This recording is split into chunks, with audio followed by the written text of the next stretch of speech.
После 5 куршуми штекли преживеа и бомба. Контроверзниот Раде Трајковски извлече жива глава и по третиот обид за ликвидација. Најновиот напад се случил во неговиот двор, кога засега непознат напаѓач го демнел и ја наблюдувал куќата, и во првиот момент кога штекли пуштил нога во дворот и ја фрлил бомбата.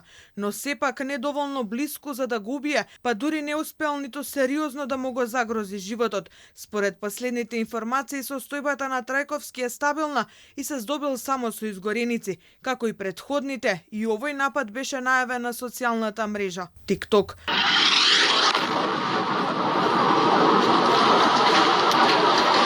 Бомбата што експлодира на ова видео, објавено уште минатата среда, требаше да се преслика во дворот на штекли, но очигледно неуспешните убици се прецениле. Инаку ова веќе е трет обид за ликвидација на контроверзниот Трајковски, но засега никој не е уапсен за ниту еден од нападите. И претходните два што се случија минатата година беа само на 100 метри од неговиот дом, кој се наоѓа во близина на Eastgate Mall. Првиот напад се случи на паркингот во Трговскиот, кога од Ауди со странски таблички пукале кон блиндирана кола во која се возел штекли. Вториот пат на скалите во истиот мол, кога Трајковски беше погоден со неколку куршуми и заврши во болница. Повреден беше и неговиот пријател. Во нив пукаше лице со бел дуксер и бейсбол капа, кого го имаа снимено безбедносните камери на Трговскиот центар. Прегрупирање на подземјето, нарачатели од Идризово, битка за контрола и превласт на пазарот за дрога, уцени и изнуди, пресметка меѓу картелите Грчец и Барон.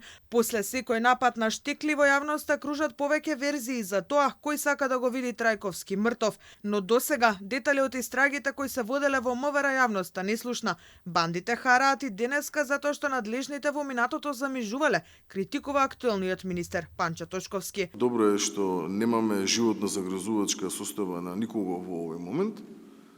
Лошо е што криминалните банди си хараат и денес, но соодветно, одлучно и сурово како институција ќе одговориме на сите овие кои што го реметат мирот на македонските граѓани.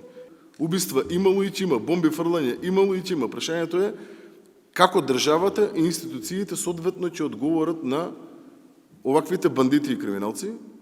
Министерот Тошковски повтори дека актуелната власт веќе се фатила во костец со картелите и дека ќе стори се за да се пресмета со нив и да ги изведе криминалците пред лицето на правдата.